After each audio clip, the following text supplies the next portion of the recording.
Good morning, Little Masters, and welcome back to today's Tolkien Times. I'm the Man of the West, also from the Prancing Pony podcast, and it's time to get week 35 of today's Tolkien Times underway with Mailbag Monday. Now, Rabbi Stephen B. asks a good question.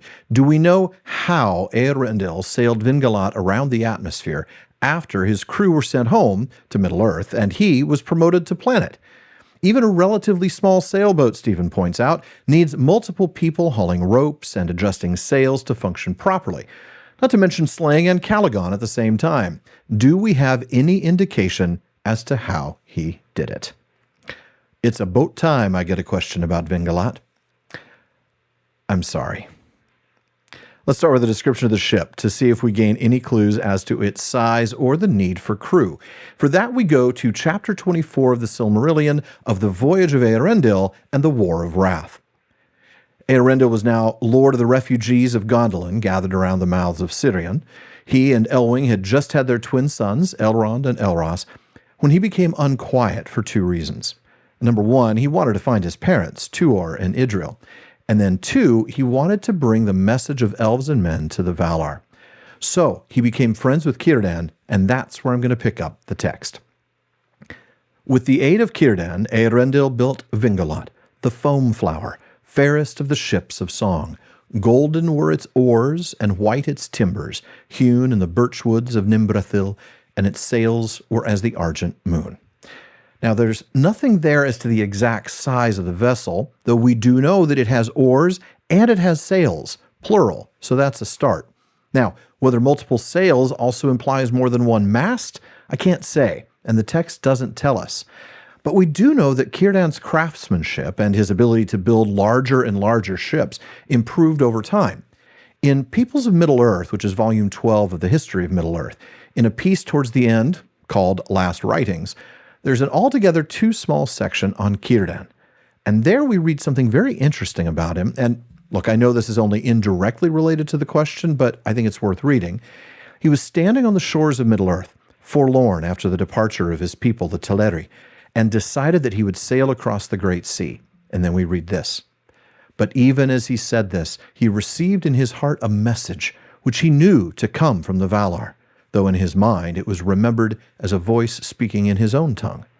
And the voice warned him not to attempt this peril, for his strength and skill would not be able to build any ship able to dare the winds and waves of the great sea for many long years yet. Abide now that time, for when it comes, then will your work be of utmost worthy, and it will be remembered in song for many ages after. I obey, Círdan answered. And then it seemed to him that he saw, in a vision maybe, a shape like a white boat shining above him that sailed west through the air, and as it dwindled in the distance, it looked like a star of so great a brilliance that it cast a shadow of Círdan upon the strand where he stood. Now, there are no clues about the size of Vingalat there either, though here it's described as a boat and not a ship. But the thing from this writing that I want to look at is actually in a footnote, where we read, "Before ever they came to Beleriand, the Teleri had developed a craft of boat-making, first as rafts, and soon as light boats with paddles made an imitation of the water birds upon the lakes near their first homes, and later on the great journey in crossing rivers, or especially during their long tarrying on the shores of the Sea of Rhûn, where their ships became larger and stronger. But in all this work, Círdan had ever been the foremost and most inventive and skillful." So here's the thing. Círdan didn't start out able to build massive vessels, but he did eventually build some big ones. I mean, recall the ship that he sent to help Arvedui. It was large enough that it had a ship's boat on board. We read, "When the snowmen saw the ship, they were amazed and afraid, for they had seen no such ship on the sea within their memories. But they had become now more friendly, and they drew the king and those that survived of his company out over the ice in their sliding carts as far as they dared. In this way, a boat from the ship was able to reach them." So eventually, very large ships indeed from tiny little rafts. Vingalat somewhere in the middle, clearly not a very large ship. After all, once he and the, was I really just a bird last night, Elwing, arrive on the shores of Valinor, we are told that he spoke to those that were with him, 3 mariners who had sailed all the seas beside him. Now that is important. The ship was functional with a crew of 4. Now, that suggests, perhaps, from my limited research on sailing vessels for this episode, a cutter, a single-masted boat with 2 or more head sails that can be used under sail or oars. Maybe 20 feet in length if it's got 6 oars, which would make sense. I don't think all 4 of them are going to be on the oars. So maybe, 3 of them on the oars and Eärendil at the front of the boat, maybe giving orders, whatever. So probably about 20 feet long in that case. But can we honestly judge anything on the size of the original Vingalot? I mean, after all, when Eärendil is promoted to planet, the ship gets remade. A ship then new they built for him, of mithril and of elven glass, with shining prow, no shaven oar, nor sail she bore on silver mast.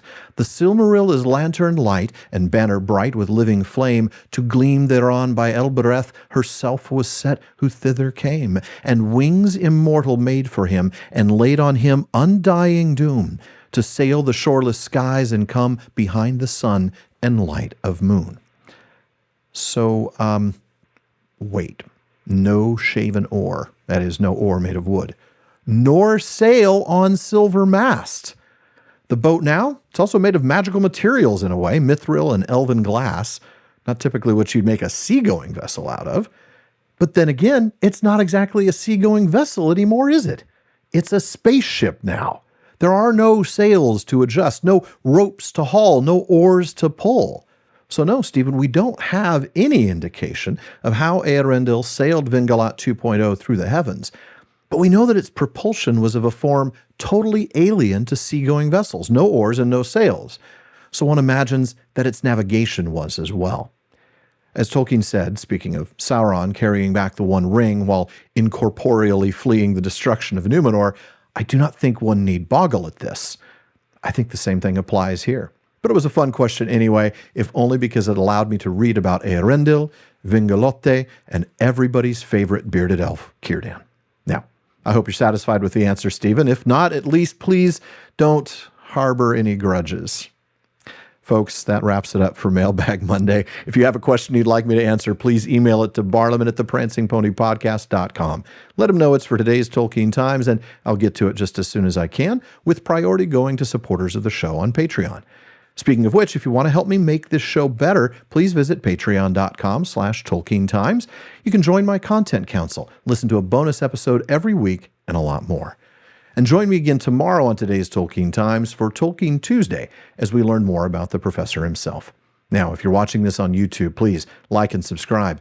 Follow or subscribe in your podcast apps, and follow @Tolkien Times on social media. Finally, as Faramir says, go with the goodwill of all good men.